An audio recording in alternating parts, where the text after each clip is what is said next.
Hey there, Jeep fans, flat fender fanatics, convoy crazies, jerry can junkies, Willys wackos, mutt maniacs, deuce dukers, and gamma goat goobers. Johnny here, coming at you from a sunny, beautiful central Pennsylvania. The Jeep's on the left. What are we doing? Well, let's climb under this junk pile and I'll show you what we're doing. Gosh darn it. First though, I'm gonna take a sip of my coffee out of this USS Midway mug my honey bunny got me. CV41 has all kinds of neat little facts and figures about the Midway on here. Though as I'm looking at it, I should probably put this mug away because some of the stuff's starting to wear off. Hate that. But I do love my coffee. All right, let's get under here. All right. Hope nothing crawls up my ass crack here. Okay, so I don't think you guys have ever been under the Jeep before. So, well, today's your lucky day. My Jeep was built on an S10 chassis. You can see my little tiny little midget drive shaft there. And Dad and I took about 2 feet out of this frame and set the engine back about 1 foot. And this is the drive shaft that you get from doing that. Full disclosure, I cracked my transmission extension housing that the transfer case bolts to. I did break that, probably from getting this Jeep airborne. But so I had to replace that before the Lincoln Highway convoy. This is what we're tackling now. I need to get rid of this.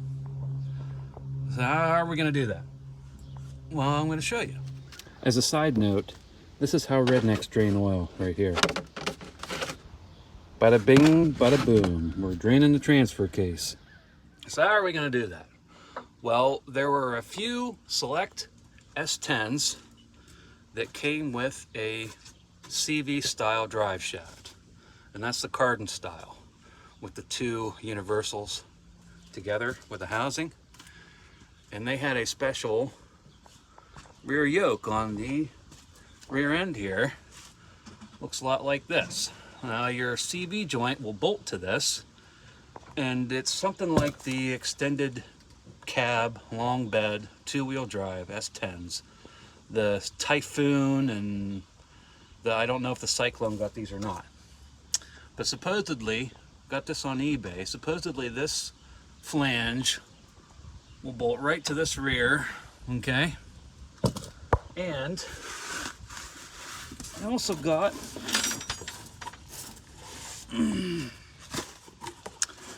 a 231, 233C, new process, super short slip yoke eliminator kit. Eliminator kit there, buddy. So let's get to the side here. I'm gonna move around here so you guys can see what we're talking about. All right, that's actually not a bad angle right there. Okay, so we're gonna have this back here. We're gonna have this up here. Okay. And there's gonna be a flange here. Boy, angles are tough.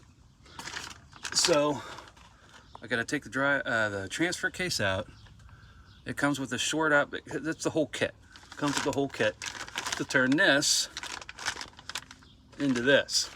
Okay, so that gives me an extra 9 inches there, plus the flange in the back. I'm gonna end up with about a 20-inch or so drive shaft. What kind of drive shaft are we gonna put in it? CV style. It'll take some machining and some welding, some fabrication, and some redneck engineering. But that's what's going in here. This, even though I have this kind of figured out, it still goes through universals. So before each convoy, I usually put new universals in this drive shaft because it likes to go through them. Just because it's so short and there's so much movement there. There is a specification for in the design aspect of vehicles for how much articulation is okay before you have to have a CV joint on your drive shaft. And that's why certain S10s had that. Because I guess they figured from the engineering department that there was enough movement there, or the drive shaft was short enough that maybe it was extended cab short bed, that they needed it. Anyways, I need it because I go through I go through Universals. And it's not entirely in phase either. So whenever I'm pulling a trailer, the ass end of this Jeep sits a little bit low, and there's a resonance there. You can feel it in the seat, you can feel it in the shifter, you can feel it in your ass. There's like a slight out of phase resonance there, and I don't like it. So that's gonna go.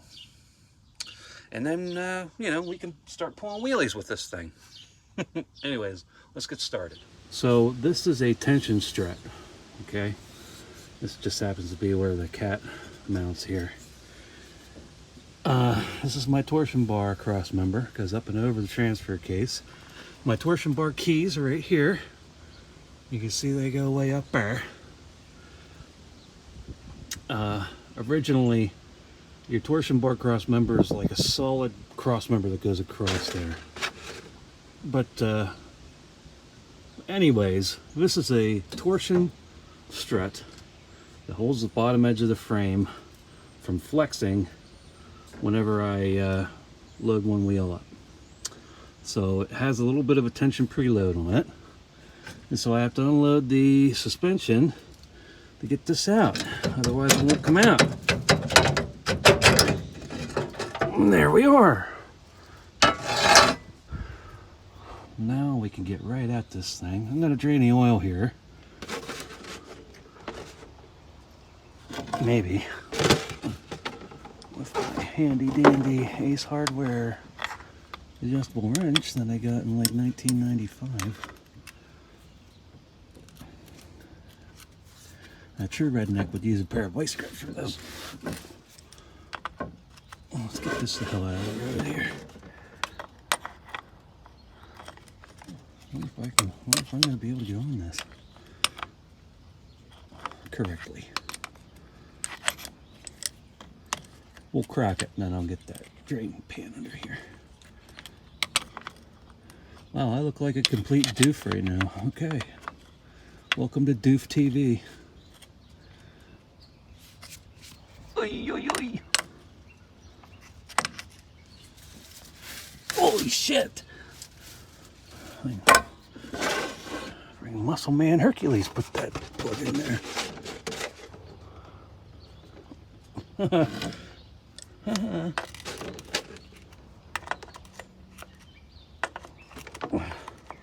You watch that friggin' plug will pop out of there, and we'll get a bath down here, buddy.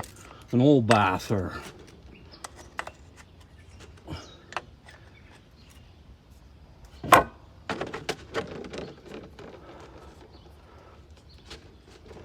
come on. Let's reposition ourselves. I don't know why. I wonder if these threads are screwed up or something. That should not be that resistant to coming out. We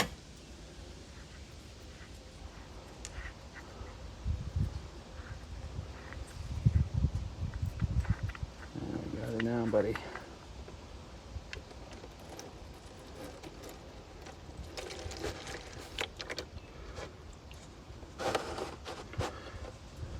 All right, for those of you who don't know, this is your drain plug, this is your fill plug. You fill it until the oil comes out of here, and then you're good. You can also check it here. You pull this plug and stick your finger in there. These transfer cases take transmission fluid. And I did have Loctite on it, well, maybe that's why. I don't remember it being that difficult to get out, though. All right, now that the oil's out of it, maybe we can, I might have to jack this rear back up to get this out. Yep, I do. That's another thing that pesters me. Anytime I want to take this drive shaft out, I have to unload the rear end of this vehicle.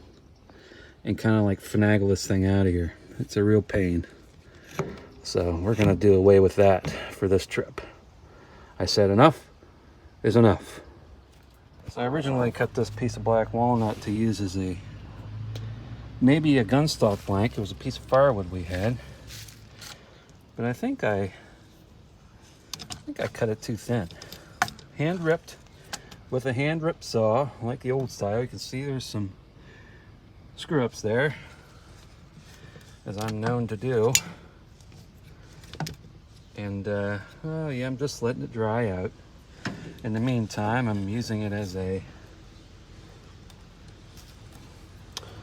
board to jack on, a jack board. We're gonna unload this rear end and hopefully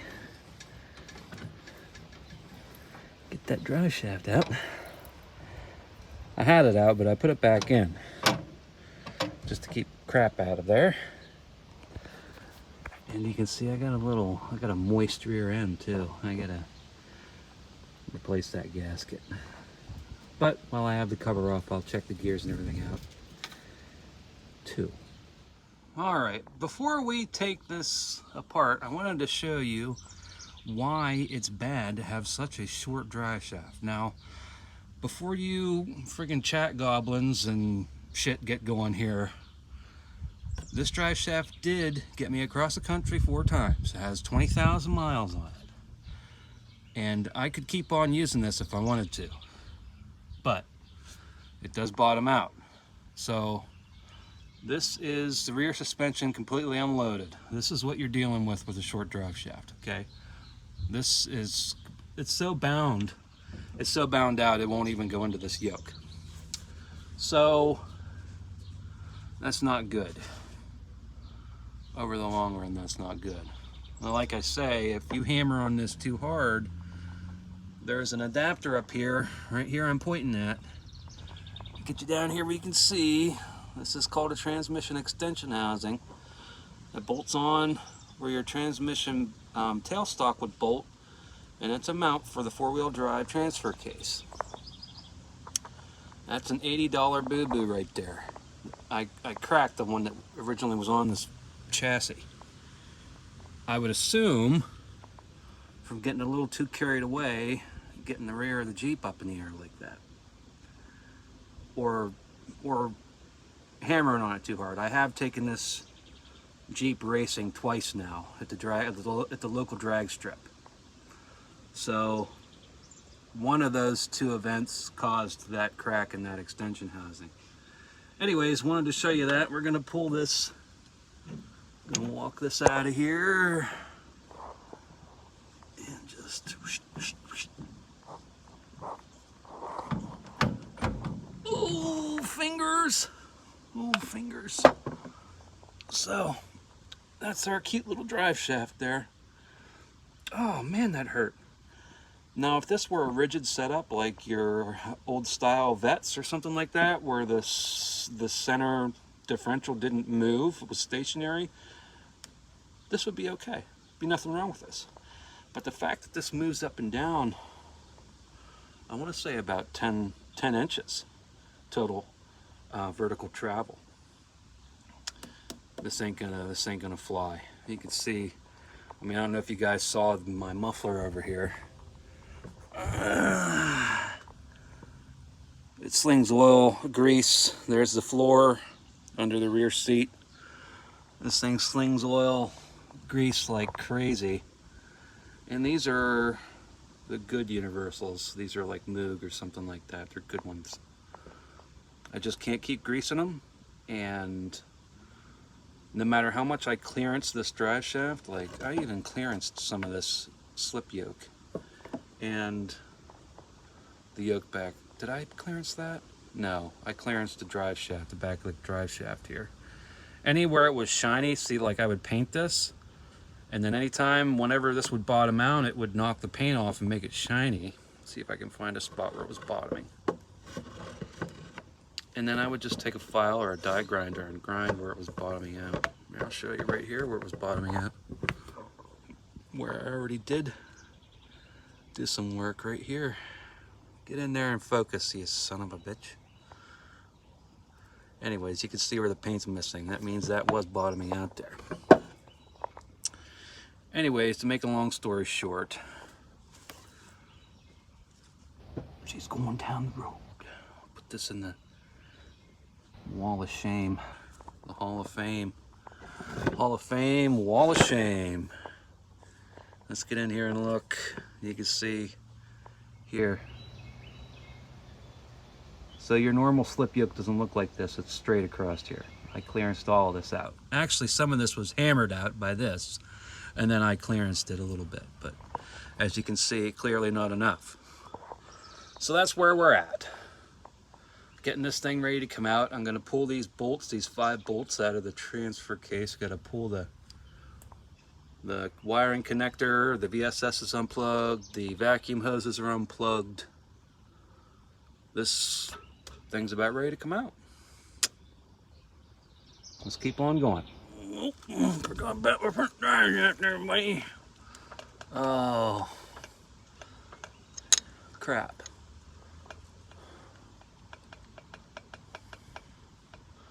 Well, I could put it in 4-wheel. I could just stick a bar in there. That's what we're gonna do. We're just gonna stick a bar in there, buddy. Which I will, unfortunately, need 2 hands for. So what we're gonna do here, like true redneck style, is stick my adjustable in there. Because I don't feel like firing it up and putting it in 4-wheel drive.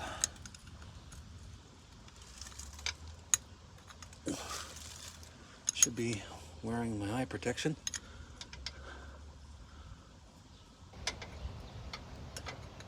I hope my honey's not watching this. She'll give me hell. There, that's better.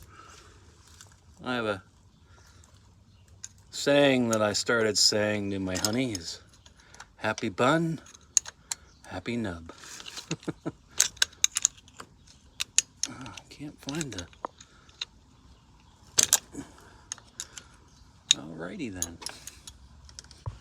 Oh, that's a better angle. Much better. Much better.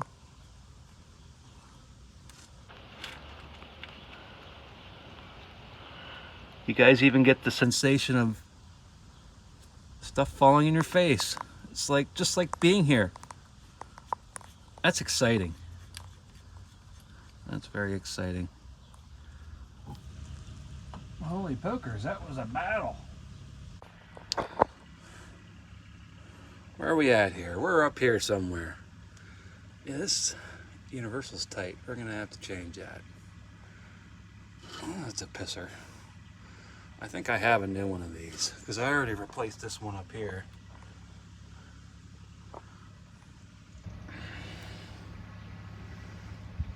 That would not come out of there. Might as well just take that whole drive shaft out. We'll get to that.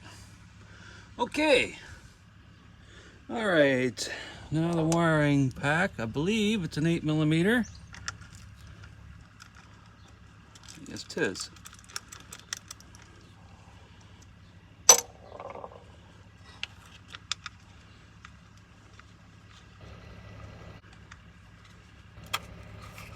Okay. Get that the hell up out of the road there. All right, now that we got the wiring pack off, the last thing before we pull this is the 5 metric, I think they're 12mm course, I think. There's 5 of them around the outside of this transfer case here. Here, here, here, and 2 on the other side. Hardest one to get at is that one right in there, because you got your transmission pan in the road here. What I typically do is I will get a wrench in here and get at it. And then we can pull this sucker out of here. Strong arm it out of there. Pick her up with 1-hander, buddy. Got some red gold leaking out of there. I always enjoy this part. This fluid always beads out of this transmission like this whenever you crack this transfer case.